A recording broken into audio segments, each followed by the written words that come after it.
ಇದೇ ವಿಷಯದ ಬಗ್ಗೆ ಇವತ್ತು ಚರ್ಚೆ ಮಾಡ್ತೀವಿ. ನಮ್ಮ ಜೊತೆಗೆ ಹಿರಿಯ ಪತ್ರಕರ್ತರಾದ ರವೀಂದ್ರ ರೇಷ್ಮೆ ಅವರಿದ್ದಾರೆ, ಇನ್ನೊಬ್ಬ ಹಿರಿಯ ಪತ್ರಕರ್ತ ರಾಮಕೃಷ್ಣ ಉಪಾಧ್ಯಾಯ ಅವರಿದ್ದಾರೆ. ಇಬ್ಬರು ಕಾರ್ಯಕ್ರಮಕ್ಕೆ ಸ್ವಾಗತ. ಎಸ್, ರವೀಂದ್ರ ರೇಷ್ಮೆ ಅವರೇ, ಹೆಂಗಿರುತ್ತೆ ಕ್ಯಾಬಿನೆಟ್ ಡಿ ಕೆ ಶಿವಕುಮಾರ್ ಅವರದ್ದು? ಅವರು ಹೊಸ ತಲೆಮಾರು, ಹೊಸ ಚಿಂತನೆ, ಸ್ವಲ್ಪ ಡೈನಮಿಕ್ ಇದ್ದಾರೆ, ಡ್ಯಾಶಿಂಗ್ ಇದ್ದಾರೆ. ಕ್ಯಾಬಿನೆಟ್ಟು ಅದಕ್ಕೆ ತಕ್ಕನಾಗೆ ಇರುತ್ತೆ. ರಾಹುಲ್ ಗಾಂಧಿಯವರ ಮುಖ್ಯ ಕಾರಣವೇ ಅದಾಗಿತ್ತು, ನಾಯಕತ್ವ ಬದಲಾವಣೆಗೆ ನಾವು ತಲೆಮಾರಿನ ಬದಲಾವಣೆ ತರಬೇಕು ಅಂತ ಜನರೇಷನಲ್ ಶಿಫ್ಟ್. ಆದರೆ ಸಿದ್ದರಾಮಯ್ಯನವರ ರಾಜೀನಾಮೆ ಖಚಿತ ಅನ್ನೋ ಸೂಚನೆಗಳು ಬರ್ತಿರೋ ಹಾಗೆಯೇ 3 ತಂಡಗಳಲ್ಲಿ ಹೈಕಮಾಂಡ್ಗೆ ಹೋಗಿದ್ರು 3 ವರ್ಗದ ಶಾಸಕರುಗಳು. ವಿಧಾನ ಪರಿಷತ್ನವರು MLCಗಳಿಗೂ ಒಂದು ಕನಿಷ್ಠ 5 ಸ್ಥಾನ ಕೊಡಿ ಅಂತ ಅವ್ರು ಕೇಳಿದರು. ಇದೇ ಮೊದಲ ಬಾರಿಗೆ ಆಯ್ಕೆ ಆಗಿ ಬಂದರು ಬಿಸಿ ರಕ್ತದ ಯುವಕರು, ನಮಗೂ ಒಂದು ಸ್ಥಾನ ಕೊಡಿ ಅಂತ ಕೇಳಿದರು.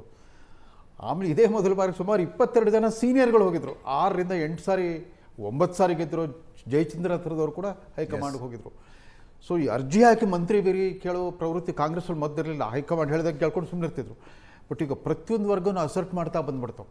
ಅದ್ರ ಕಳೆದ ಸಾರಿ ಸಿದ್ದರಾಮಯ್ಯ ಸಚಿವ ಸಂಪುಟ ರಚಿಸಿದಾಗ ಬಹುನಿರೀಕ್ಷಿತ ಅವರು ವಿರೋಧ ಪಕ್ಷದಲ್ಲಿದ್ದಾಗ ವಿಧಾನ ಪರಿಷತ್ ವಿರೋಧ ಪಕ್ಷದ ನಾಯಕನಾಗಿದ್ದ BK ಹರಿಪ್ರಸಾದ್ ಅವ್ರನ್ನ ಹೊರಗಿಟ್ಬಿಟ್ರು. ಪಟ್ಟು ಹಿಡಿದ್ಬಿಟ್ಟು ಅವ್ರನ್ನ ಹೊರಗಿಟ್ರು. ನಾವು ಕನಿಷ್ಠ ಅವ್ರು ಮಂತ್ರಿ ಆಗ್ತಾರಂತ ಅಂದ್ಕೊಂಡಿದ್ವಿ, ಆಗಲಿಲ್ಲ. ಅವರು 2 ವರ್ಷ ಮುನ್ಸ್ಕೊಂಡಿದ್ರು. ಕೊನೆಗೆ ಇವರೇ ಅವ್ರ ಮನೆಗೆ ಹೋಗಿ ಸಮಾಧಾನ ಮಾಡಿ ತಮ್ಮ ಕಡೆ ಕರ್ಕೊಂಡ್ರು. ಬಟ್ ಈಗ ನಾವು ಸುಮ್ಮನೆ ವಿನೋದ ವಿಡಂಬನೆಗೋಸ್ಕರ ಹೇಳ್ಬೋದು, old wine new wine in old bottle ಅಥವಾ old wine in old bottle. ಬಹುಶಃ ಇದು ಕಾಕ್ಟೇಲ್ ಕ್ಯಾಬಿನೆಟ್ ಆಗುತ್ತೆ ಅಂತ ಕಾಣುತ್ತೆ. ಆಮೇಲೆ DK ಶಿವಕುಮಾರ್ ಪರವಾಗಿ ಭಾಳ ಪ್ರಬಲವಾದ 2 ವೋಕಲ್ ವಾಯ್ಸಸ್ ಇದ್ವು. ಒಂದು ಇಕ್ಬಾಲ್ ಹುಸೇನ್ ಮತ್ತು ಶಿವಗಂಗಾ ಬಸವರಾಜ್. ಎಸ್, ಅವ್ರಿಗೆ ಕನಿಷ್ಠ ಚೀಫ್ ವಿಪ್ ಆದರೂ ಮಾಡಬೇಕಾಗತ್ತೆ ಅಂತ ಕಾಣುತ್ತೆ. ಅವರಷ್ಟು ಗಟ್ಟಿಯಾಗಿ ಹೈಕಮಾಂಡ್ ಆದೇಶಗಳು ಅವರ ಯಾವುದಕ್ಕೂ ಧಿಕ್ಕರಿಸ್ತೆ. ಇಬ್ರು ಫಸ್ಟ್ ಟೈಮ್ MLAಗಳು ಅವ್ರಿಗೆ ಅವಕಾಶ ಸಿಗೋದು ಕಷ್ಟ ಇದೆ ಅನಿಸುತ್ತೆ. ಆದರೆ ನಾವು ಒಂದು ಮಾತ್ರ ನನಗೆ ಗಟ್ಟಿಯಾಗಿ ಭಾಳ ಪ್ರಬಲವಾಗಿ ಅನಿಸ್ತಾ ಇರೋದು ಅಂದರೆ DK ಶಿವಕುಮಾರ್ DCM ಪದವಿಗೆ ಒಪ್ಪೋದೇ ಇಲ್ಲ ಅಂತ ಕಾಣುತ್ತೆ. ಸಿದ್ದರಾಮಯ್ಯನವ್ರ ಬದಲಾವಣೆ ಅಂದ್ಕೊಂಡು 4 ಜನ DCMಗಳಾಗ್ತಾರೆ ಅಂತ ಸಾಕಷ್ಟು ಮಾಧ್ಯಮಗಳಲ್ಲಿ ಚರ್ಚೆ ನಡೀತಾನೆ ಇದೆ. ಶಿವಕುಮಾರ್ ಅವರ ಜಾಯಮಾನವನ್ನು ನೋಡಿದರೆ ಆಲ್ಟರ್ನೇಟಿವ್ ಪವರ್ ಸೆಂಟರ್ಗೆ ಒಪ್ಪಲಾರರು ಅಂತ ಕಾಣುತ್ತೆ. ಯಾಕಂದ್ರೆ ತಮ್ಮದೇ ಅನುಭವ ಗಮನಿಸ್ಬಿಟ್ಟಿದ್ದಾರೆ. 3 ವರ್ಷ ಅವರೇ ಅನುಭವಿಸಿದ್ದಾರೆ. ಶಿವಕುಮಾರ್ 2 ಪವರ್ ಸೆಂಟರ್ ಪ್ರಯತ್ನ ನಡೀತಾ ಇದೆ. ತುಂಬ ಏನು ರೆಸಿಸ್ಟ್ ಮಾಡಲಿಕ್ಕಿಲ್ಲ ಅಂತ ನಮಗೆ ದೆಹಲಿಯಿಂದ ಸುದ್ದಿಗಳಿದಾವೆ, ಗೊತ್ತಿಲ್ಲ. ಕನ್ವಿನ್ಸ್ ಮಾಡೋ ಪ್ರಯತ್ನ. ಇನ್ನೊಂದು DK ಶಿವಕುಮಾರ್ ಅವ್ರಿಗೂ ಗೊತ್ತಿದೆ, chief minister chief minister Siddaramaiah is more powerful and more dangerous than chief minister Siddaramaiah ಮಾಜಿ ಆದಮೇಲೆ ಅವರು ಹಾಲಿ ಇದ್ದಾಗಿಂತ ಹೆಚ್ಚು ಬಲಿಷ್ಠರಾಗ್ತಾರೆ ರಾಜಕೀಯವಾಗಿ ಅನ್ನೋ ಒಂದು ಆತಂಕ ಅವ್ರಿಗೂ ಇದ್ದೇ ಇದೆ. ತಮ್ಮ ಆಯ್ಕೆ ಖಚಿತ ಅಂತ ಗೊತ್ತಾದ ಮೇಲೆ ಕೂಡ ಇನ್ನೂ ಮುಖಭಾವದಲ್ಲಿ ಆತಂಕದ ಛಾಯೆ ಹೋಗಿಲ್ಲ ಅವ್ರ ಮುಖದಲ್ಲಿ. ತಮ್ಮ ಬೆಂಬಲಿಗರು ಘೋಷಣೆ ಕೂಗಿದಾಗ ಕೂಡ ಸುಮ್ಮನೆ ಕೈ ತೋರಿಸ್ಬಿಟ್ಟು ಹೋಗ್ತಿದ್ದಾರೆ ಹೊರತು ಇನ್ನೂ ಅವ್ರಿಗೆ ಆತಂಕ ಇನ್ನೂ ಕಾಡ್ತಾ ಇದೆ. Because Siddaramaiah outside power is always dangerous. ನಾವು 2018-19 ನೋಡಿಬಿಟ್ವಿ ಹೇಗೆ ಅವರು ವಿರೋಧ ಪಕ್ಷದ ನಾಯಕರಾಗಿ ಆಯ್ಕೆ ಆದರೂ ಸರ್ಕಾರ ಸೇರಲಿಲ್ಲ. ಸರ್ಕಾರದಲ್ಲಿದ್ದ ಪರಮೇಶ್ವರ್ ಸುಮ್ಮನೆ DCM ವಿದೌಟ್ ಲೀಡರ್ಶಿಪ್ ಆ್ಯಂಡ್ ಹೊರಗೆ ಇದ್ಕೊಂಡ್ಬಿಟ್ಟು ಯಾವ ರೀತಿ ಸೂತ್ರಧಾರ ಥರ ಸರ್ಕಾರವನ್ನು 18-19 ಸನ್ನಿವೇಶವನ್ನು ಈಗ ಹೋಲಿಕೆ ಮಾಡೋದು ಎಷ್ಟರ ಮಟ್ಟಿಗೆ ಸರಿನೋ ಗೊತ್ತಿಲ್ಲ. ಏನಾಯ್ತು, ಕುಮಾರಸ್ವಾಮಿ ಮುಖ್ಯಮಂತ್ರಿ ಇದ್ರು, JDS ಜೊತೆಗಿನ ಮೈತ್ರಿ ಅದು ಸುತಾರಾಮ್ ಸಿದ್ದರಾಮಯ್ಯನವರು ಇಷ್ಟ ಇರಲಿಲ್ಲ. ಇದಕ್ಕೆ ಈ ಹೈಕಮಾಂಡಿನ ವಿಳಂಬ ದ್ರೋಹ ಇತ್ತಲ್ಲ, ತೀರಾ ಎಳ್ಕೊಂಡು ಬಂದ್ಬಿಟ್ರು 3 ವರ್ಷದವರೆಗೂ. ಒಂದಿಲ್ಲ ಒಂದು ಅಪ ಹೇಳ್ಕೊಂಡು ಅದರಿಂದಾಗಿ ಮನಸ್ಸುಗಳು ಮುರಿದು ಹೋಗ್ಬಿಟ್ಟಿದೆ. ಇವತ್ತು ಕಾಂಗ್ರೆಸ್ ಪಕ್ಷ ಮೊದಲಿನ ಥರ ಇಲ್ಲ. DK ಶಿವಕುಮಾರ್ಗಳು ದೊಡ್ಡ ಸವಾಲು. ಮತ್ತೆ ಹೇಗೆ ಮನಸ್ಸುಗಳನ್ನೆಲ್ಲ ಜೋಡಿಸ್ಬೇಕಂದು ಮುರಿದು ಮನೆ ಆಗಿಬಿಟ್ಟಿದೆ ಕಾಂಗ್ರೆಸ್ ಇವತ್ತು. ಪರಸ್ಪರ 2 ಬಣಗಳು ಒಬ್ರಿಗೊಬ್ರು ಚುಚ್ಚು ಮಾತುಗಳು, ಗೇಲಿ ಮಾತುಗಳು, ಲೇವಡಿ ಮಾತುಗಳು ಹೇಳಿದ್ದೆ. ಈ ಪ್ರಮಾಣದ ಆಂತರಿಕ ಪ್ರಜಾಪ್ರಭುತ್ವ ವಿಜೃಂಭಣೆ ನಾವು ನೋಡಿರಲಿಲ್ಲ ಕಾಂಗ್ರೆಸ್ ಪಕ್ಷದಲ್ಲಿ. ಅಟ್ಲೀಸ್ಟ್ ಹೈಕಮಾಂಡ್ ಹೇಳ್ಕೊಂಡು ಸುಮ್ಮನೆ ಬಿಡೋರು, ಬಾಯಿ ಮುಚ್ಕೊಂಡಿರಿ ಅಂತ ನಮ್ಮವರೇ ಕರ್ನಾಟಕದವರಾದ ಅಖಿಲ ಭಾರತ ಅಧ್ಯಕ್ಷರು ಹೇಳಿದ್ರು ಕೂಡ ಯಾರು ಕೇಳ್ತಿರಲಿಲ್ಲ. ಮಾರನೇ ದಿವಸ ಮತ್ತೆ ಸ್ಟೇಟ್ಮೆಂಟ್ ಕೊಡ್ತಿದ್ರು. ಸೊ ಹೀಗಾಗಿರೋದ್ರಿಂದ ಒಂದು ಒಡೆದ ಮನೆ ಆಗಿಬಿಟ್ಟಿದೆ ಕಾಂಗ್ರೆಸ್. ನಿನ್ನೆ ಅವ್ರಿಗೂ ಕಾಲಿಗೆ ನಮಸ್ಕಾರ ಮಾಡಿದರು, ಒಂದು ಭಾವೋದ್ವೇಗದಿಂದ ಆಲಿಂಗನ ಮಾಡಿಕೊಂಡ್ರೆ ಎಲ್ಲ ಸರಿ. ಬಟ್ ಪರಸ್ಪರ ನಡುವಿನ ಬೆರುಕು ಭಾಳ ದೊಡ್ಡದಾಗಿಬಿಟ್ಟಿದೆ, ಕಣ್ಣಿಗೆ ಗೋಚರಿಸೋ ಅಷ್ಟು. ಹಾಗಾಗಿ ಇದು ದೊಡ್ಡ ಸವಾಲು. ರಾಜ್ಯಸಭೆ ಆಫರನ್ನು ಒಪ್ಕೊಂಡು ದೆಹಲಿಗೆ ಹೋಗೋದು, ದೆಹಲಿ ರಾಜಕಾರಣಕ್ಕೆ ಹೋಗೋದು DK ಶಿವಕುಮಾರ್ ದೃಷ್ಟಿಯಿಂದ ಒಳ್ಳೆಯದಾ? ಯಾವುದಕ್ಕೆ ರಾಜ್ಯಸಭೆಗೆ ಹೋಗೋದು? ಸಿದ್ದರಾಮಯ್ಯನವರು ರಾಜ್ಯಸಭೆಗೆ ಹೋಗೋದು ಖಂಡಿತವಾಗೂ ಇವ್ರು ಸ್ವಲ್ಪ ಹೆಚ್ಚು ನಿರಾತಂಕವಾಗಿರ್ಬೋದು. ಆಮೇಲೆ ಬಟ್ ಅದಕ್ಕೆ ರಾಷ್ಟ್ರೀಯ ಸುದ್ದಿ ಮಾಧ್ಯಮಗಳು ಏನು ಬರ್ತಾ ಇದೆ ಅಂತಾರೆ, ಖರ್ಗೆ ಅವ್ರನ್ನ ರಿಟೈರ್ ಮಾಡಿಸ್ಬಿಟ್ಟು ಇವ್ರನ್ನೇ leader of the opposition Rajya Sabha ಮಾಡಬೇಕು ಅಂತಿದ್ದಾರೆ ಅಂತಿದೆ. ಎಸ್, ಬಟ್ ಆ ಥರದ ಆಹ್ವಾನ ಕೊಟ್ಟರು ಹೋಗಲ್ಲ ಸಿದ್ದರಾಮಯ್ಯರು. ಇಲ್ಲದೇ ಅಷ್ಟು ಸ್ಪಷ್ಟವಾಗಿ ಪತ್ರಿಕಾಗೋಷ್ಠಿಯಲ್ಲೇ ಸಾರ್ತಿರಲಿಲ್ಲ, ನಾನು ಹೋಗಲ್ಲ ಅಂತಂದ್ಬಿಟ್ಟು. ಎಸ್, ಆಮೇಲೆ ಇವತ್ತು ಬೆಳಗ್ಗೆ ತಮ್ಮ ಪುತ್ರನನ್ನು ರಾಹುಲ್ ಗಾಂಧಿ ಅವ್ರ ಹತ್ರ ಕರ್ಕೊಂಡು ಹೋಗಿದ್ರು.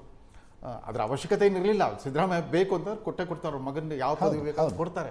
ಬಟ್ ಆದರೂ ಕರ್ಕೊಂಡು ಹೋಗಿ ಸ್ಟ್ಯಾಂಪ್ ಹಾಕ್ಸ್ಕೊಳ್ಳಿ, ಅದಕ್ಕೊಂದು ಔಪಚಾರಿಕ ರಿಚುವಲ್ ಕೂಡ ಮುಗಿಸ್ಬಿಟ್ರು ತಮ್ಮ ಮಗನ ಕರ್ಕೊಂಡು ಹೋಗ್ಬಿಟ್ಟಲ್ಲಿ. ಆದರೆ ಇವರು ಮತ್ತೊಂದು ಸವಾಲು ಏನಂದ್ರೆ ಡಿ ಕೆ ಶಿವಕುಮಾರ್ಗೆ ಇದುವರೆಗೂ ಸಿದ್ದರಾಮಯ್ಯ ಅಹಿಂದೇತರ ಅಂತ ವರ್ಗೀಕರಣ ಮಾಡ್ಕೊಂಡು ಬಂದ್ರಲ್ಲ, ಅದನ್ನ ಹೇಗೆ ಅಹಿಂದೇತರ ಯಾಕೆ ಅಹಿಂದೇತರರು ಮನುಷ್ಯರಲ್ವಾ? ಅಹಿಂದೇತರು ನ್ಯಾಯವಂತ ಪ್ರಜೆಗಳಲ್ವಾ? ಅಹಿಂದೇತರು ಈ ದೇಶದ ಸಂವಿಧಾನವನ್ನು ಗೌರವಿಸುವಂಥ ನಾಗರಿಕರಲ್ವಾ? ಅದು ಕೂಡ communal politics. It's a casteist politics, divisive sectarian politics. ಅದನ್ನು ಈಗ ಒಕ್ಕಲಿಗ ಜನಾಂಗದಿಂದ ಬಂದಿರೋ ಡಿ ಕೆ ಶಿವಕುಮಾರ್ ಯಾವ ಥರ ಎದುರಿಸ್ತಾರೆ? ಆಮೇಲೆ ಇವರು ತರಾತರಿಯಲ್ಲಿ ರಾಜೀನಾಮೆ ಕೊಡ್ತಿರೋ ತೀರ್ಮಾನ ಮಾಡಿದ ಮೇಲೆ ತರಾತುರಿಯಲ್ಲಿ ಮಧುಸೂದನ್ ನಾಯಕ್ ಶಾಶ್ವತ ಹಿಂದುಳಿದ ವರ್ಗದ ಜಾತಿ ಗಣತಿ ವರದಿಯನ್ನು ಸ್ವೀಕರಿಸ್ಬಿಟ್ರು. That's a signal. ಅದೊಂಥರ ಮುಂಬರುವ ಬೆಳವಣಿಗೆಗಳಿಗೆ ಒಂದು ಮುನ್ಸೂಚನೆ ಥರ ಇತ್ತು. ಅಷ್ಟು ತರಾತುರಿಯಲ್ಲಿ ಸ್ವೀಕರಿಸ್ಬಿಟ್ರು. ಇಷ್ಟು ದಿವಸ ನೆಮ್ಮದಿಯಿಂದಿದ್ದಾಗ ಅದನ್ನು ಹಾಗೆ ಇಟ್ಟಿದ್ರು. ಹಿಂದಿನ ದಿನ ಅದನ್ನು ಸ್ವೀಕರಿಸ್ಬಿಟ್ಟು ಪ್ರಮುಖ ಜನಾಂಗಗಳ ಜನಸಂಖ್ಯಾ ಪ್ರಮಾಣ ಎಷ್ಟು ಅನಧಿಕೃತವಾಗಿ ಸೋರಿಕೆನೂ ಮಾಡಿಬಿಟ್ರು. ಇವೆಲ್ಲ ಅತಿ ದೊಡ್ಡ ಸಂಖ್ಯೆ ಮುಸ್ಲಿಮರದಿದೆ ಅಂತ ಅಲ್ಲ, ಅದು ಹಳೆ ರಿಪೋರ್ಟ್. ಅದರಲ್ಲಿ ನನಗೇನು ಹೊಸದು. ರಾಮಕೃಷ್ಣ ಉಪಾಧ್ಯಾಯರು ಹೆಂಗಿರುತ್ತೆ ಕ್ಯಾಬಿನೆಟು? ಐ ಥಿಂಕ್ ಹೈಕಮಾಂಡ್ ಈಗ ಒಂದು ಸ್ವಲ್ಪ ಅಸರ್ಟಿವ್ ಮೂಡಲ್ಲಿದೆ. ಕಾಂಗ್ರೆಸ್ ಹೈಕಮಾಂಡು ಕೇರಳ ಗೆದ್ಮೇಲೆ ಕಾನ್ಫಿಡೆನ್ಸ್ ಲೆವೆಲೇ ಜಾಸ್ತಿ ಆಗ್ಬಿಟ್ಟಿದೆ. ಅಲ್ಲಿ 102 ಸೀಟ್ ಗೆದ್ದು ಅಧಿಕಾರಕ್ಕೆ ಬಂದು ಅಫ್ಕೋರ್ಸ್ ಚೀಫ್ ಮಿನಿಸ್ಟರ್ ಮಾಡೋದಕ್ಕೆ ಸ್ವಲ್ಪ ತಡ ಆಯಿತು ಅಲ್ಲಿ. ಆದರೆ ಕೇರಳ ಗೆದ್ದರು. ಆಮೇಲೆ ತಮಿಳುನಾಡಿನಲ್ಲಿ ಕೇವಲ 5 ಸೀಟ್ ಗೆದ್ದು ಕೂಡ ಇಟ್ ವಾಸ್ ಅಂಥ ಒಂದು ಬೋಲ್ಡ್ ಡಿಸಿಷನ್. 60 ವರ್ಷ DMK ಜೊತೆಗಿದ್ದು ಅದನ್ನು ಕಡಿದುಕೊಂಡು ಸರ್ಕಾರ ಸೇರಿದ್ದು. ಬಿಕಾಸ್ ಅವರು ಅಧಿಕಾರದಲ್ಲಿ ಇಲ್ಲೇ ತಮಿಳುನಾಡು 57 ವರ್ಷಗಳ ನಂತರ 59 ವರ್ಷಗಳ ನಂತರ ಕಾಂಗ್ರೆಸ್ನಿಂದ ಗೆದ್ದವರೊಬ್ಬರು ಪ್ರಮಾಣ ವಚನ ಸ್ವೀಕರಿಸಿದ್ದಾರೆ. ಸೊ ಇದೊಂದು ಬಹುಶಃ ಒಂದು ಅನಿಮಲ್ ಸ್ಪಿರಿಟ್ ಬಂದಿದೆ ಅಂತ ಕಾಣುತ್ತೆ ಹೈಕಮಾಂಡ್ಗೆ. ಇದು ನೋಡಿ ಎಷ್ಟು ಸ್ವಿಫ್ಟ್ ಆಗಿ ಮಾಡಿದ್ರು. ಐ ಥಿಂಕ್ ಸಿದ್ದರಾಮಯ್ಯನವರಿಗೆ ಒಂದು ಚೂರು ಸೂಚನೆ ಕೊಟ್ಟಿರಲಿಲ್ಲ. ಅವರು ಡೆಲ್ಲಿಗೆ ಹೋಗಿ ಮೊದಲು ಹಿಂದಿನ ದಿವಸ ಫೋನ್ ಮಾಡಿ ಬನ್ನಿ ನೀವು ಅಂತ ಹೇಳಿದ್ರು. 11 ಗಂಟೆಗೆ ಭೇಟಿ ಮಾಡ್ತಾ ಇದ್ದೀವಿ ಅಂಥೇಳಿ. ಬೆಳಗಿಂದ ಮಧ್ಯಾಹ್ನದವರೆಗೆ there was no discussion about the change of leadership. ನನಗೆ ಗೊತ್ತಿದ್ದಾಗೆ there was no discussion. Only Rajya Sabha ಇದರದ್ದು ಕೌನ್ಸಿಲ್ ಎಲೆಕ್ಷನ್ ಹೋಗೋದು. ಐ ಥಿಂಕ್ ರಾಹುಲ್ ಗಾಂಧಿ ಅವರು ಮನೆಗೆ ಹೋಗಿ ಬಂದ ಮೇಲೆ ತಾಯಿ ಜೊತೆಗೆ ಮತ್ತು ತಂಗಿ ಜೊತೆಗೆ ಮಾತಾಡಿದ ಮೇಲೆ ಅಲ್ಲಿ ಒಂದು ನಿರ್ಧಾರ ಆಗಿ ಇಲ್ಲಿ ಬಂದ ತಕ್ಷಣ ಹೇಳಿದ್ರಂತೆ, ಸಿದ್ದರಾಮಯ್ಯಜಿ ನೀವು ರಾಜೀನಾಮೆ ಕೊಡಿ ಅಂತ ಹೇಳಿ. So it came as a big shock. I think ಸಿದ್ದರಾಮಯ್ಯನವರು ಎಕ್ಸ್ಪೆಕ್ಟ್ ಮಾಡಲಿಲ್ಲ ಇದು. ಅದು ಅವರ ಜಂಗಾಬಲವನ್ನು ಒಂದು ಸ್ವಲ್ಪ ಕಮ್ಮಿ ಮಾಡಿಬಿಟ್ಟಿದೆ ಅನಿಸುತ್ತೆ. So that is why he is become ಎಷ್ಟು ಮೊನ್ನೆ ಹಿ ವಾಸ್ ಸೋ ಡೊಸೈಲ್. ಇಡೀ ನಾಟಕ ಐ ಥಿಂಕ್ ಈವನ್ ಹೈಕಮಾಂಡ್ ಕೂಡ ಹೈಕಮಾಂಡ್ನಲ್ಲಿ ಇರ್ತಕ್ಕಂಥವ್ರು ಅಲ್ಲ ಸರ್, ಸರ್ಪ್ರೈಸ್ ಅನ್ನೋದಕ್ಕೆ ಏನಿದೆ? 2023 ಮೇ 18ನೇ ತಾರೀಕು ಮಲ್ಲಿಕಾರ್ಜುನ್ ಖರ್ಗೆ ಅವ್ರ ಮನೆಯಲ್ಲಿ ಏನು ಮೀಟಿಂಗ್ ಆಯ್ತಲ್ಲ, 7 ಜನ ಇದ್ರು ಆ ಮೀಟಿಂಗ್ನಲ್ಲಿ. DK Suresh, DK Shivakumar, Siddaramaiah, Randeep Singh Surjewala, KC Venugopal, Mallikarjuna Kharge ಮತ್ತು ರಾಹುಲ್ ಗಾಂಧಿ ಅವರು. ಸೋನಿಯಾ ಗಾಂಧಿ ಮತ್ತು ಪ್ರಿಯಾಂಕಾ ಗಾಂಧಿ ಶಿಮ್ಲಾದಲ್ಲಿದ್ದರಂತೆ. ಅವರು ಫೋನ್ನಲ್ಲಿ ಮಾತಾಡಿದ್ದಾರೆ. ಅವತ್ತೇ ನಿರ್ಧಾರ ಆಗಿತ್ತು 2.5 ವರ್ಷಕ್ಕೆ ಅಧಿಕಾರ ಹಸ್ತಾಂತರ ಆಗಬೇಕು ಅಂತ. ಸೊ ಅದು ಇವತ್ತಲ್ಲ ನಾಳೆ ಅದು ಜಾರಿಗೆ ಬರುತ್ತೆ ಅನ್ನೋ ನಿರೀಕ್ಷೆಯಲ್ಲಿ ಸಿದ್ದರಾಮಯ್ಯನವರು ಇರಲಿಲ್ಲ ಅಂತೀರಾ ನೀವು? ಅಲ್ಲ, ಬಟ್ 6-8 ತಿಂಗಳು ಮುಂದಕ್ಕೆ ಹೋಯ್ತಲ್ಲ. ಆಗಲೇ ಆಗೋದಾಗಿದ್ದರೆ ಒಂದು 2 ತಿಂಗಳ ಮೊದಲೇ ಅವ್ರ ಮೇಲೆ ಪ್ರೆಷರ್ ಹಾಕಿ ಆ ಟೈಮಿಗೆ ಸರಿಯಾಗಿ ಮಾಡಬೇಕಾಗಿತ್ತು. ಅದು ಆಗಲಿಲ್ಲ. ಅವಾಗ ಬಹುಶಃ ಅವ್ರಿಗೆ ಆಮೇಲೆ I think is very confident that Rahul Gandhi is completely behind him.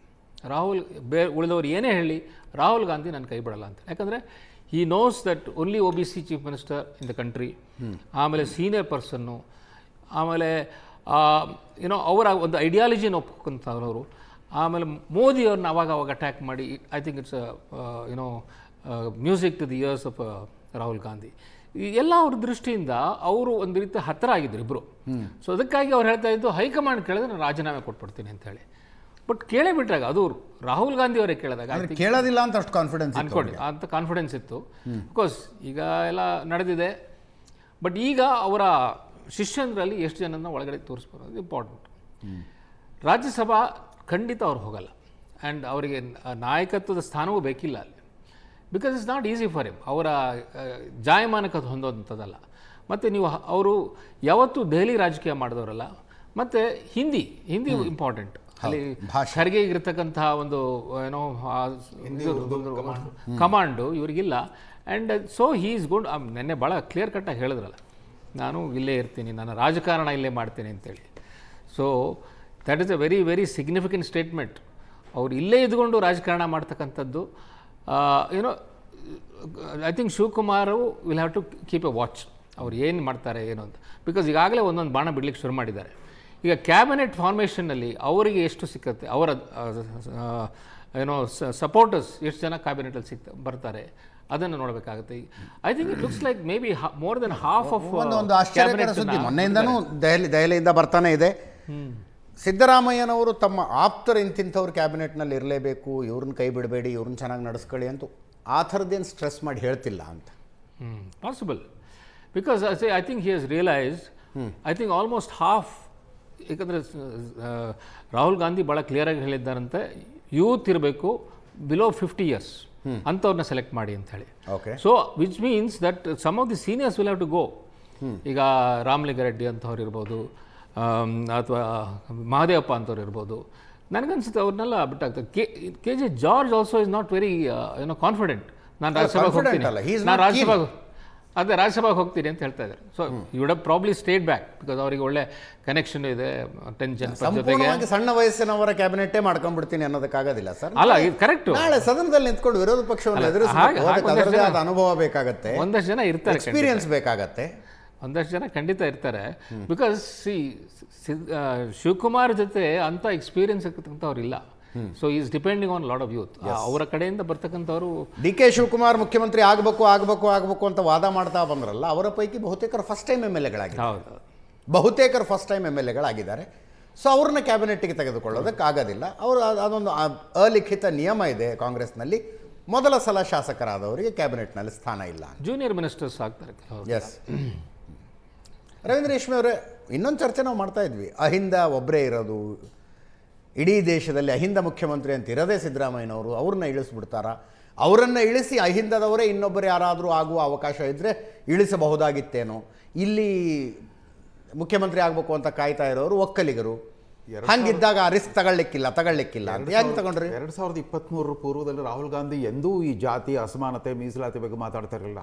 ಅವ್ರು ಭಾರತ್ ಜೋಡೋ ಯಾತ್ರೆಯಲ್ಲಿ ಸಿದ್ದರಾಮಯ್ಯನವರು ಸಾಕಷ್ಟು ದಿನ ಅವ್ರ ಜೊತೆ ಕಾಲ್ನಡಿಗೆಯಲ್ಲಿ ಹೋದ್ರಲ್ಲ, ಸಿದ್ದರಾಮಯ್ಯನವರೇ ಅವ್ರಿಗೆ ಈ ದೀಕ್ಷೆ ಕೊಟ್ಟಿದ್ದು. ಅಹಿಂದ ಅನ್ನೋ ಒಂದು ಪರಿಕಲ್ಪನೆ ಅವ್ರ ತಲೆಯಲ್ಲಿ ಬಿತ್ತಿದ್ದೆ. ಅವರು ಆ ಭಾರತ್ ಜೋಡೋ ಯಾತ್ರೆ ಮುಗಿಸೋ ಅಷ್ಟೊತ್ತಿಗೆ ಹೋದಲ್ಲಿ ಬಂದಲ್ಲಿ ಜಾತಿ ಬಗ್ಗೆ ಮಾತಾಡೋಕೆ ಶುರು ಮಾಡಿಬಿಟ್ರು. ಪ್ರೆಸ್ ಕಾನ್ಫರೆನ್ಸ್ ಕರೆದು ನಿಂದ್ಯಾವ ಜಾತಿ ಅಂತ ಶುರು ಮಾಡಿಬಿಟ್ರು.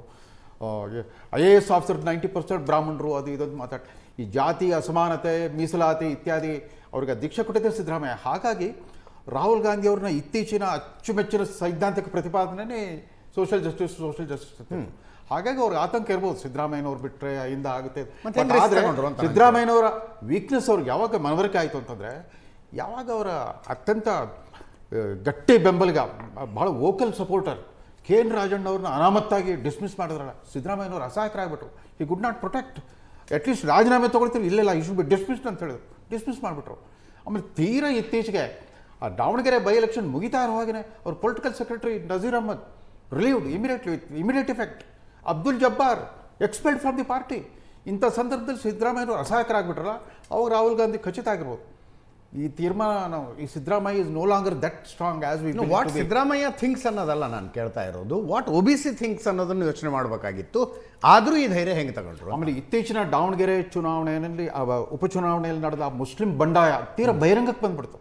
And Siddaramaiah was not able to contain it.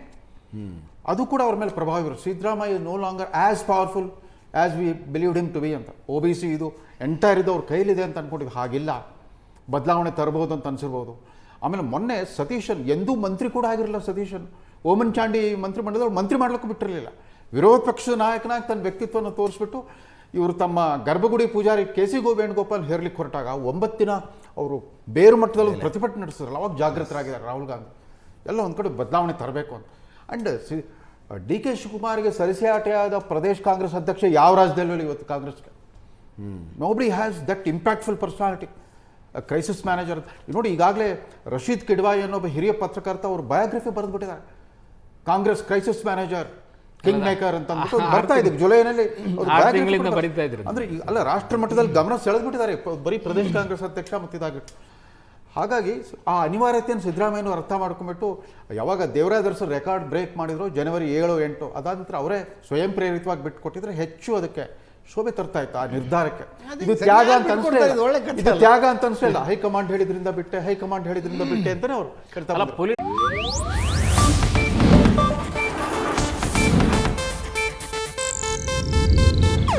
ಇದು ಏಷ್ಯಾನೆಟ್ ನ್ಯೂಸ್ ನೆಟ್ವರ್ಕ್ ಪ್ರಸ್ತುತಿ.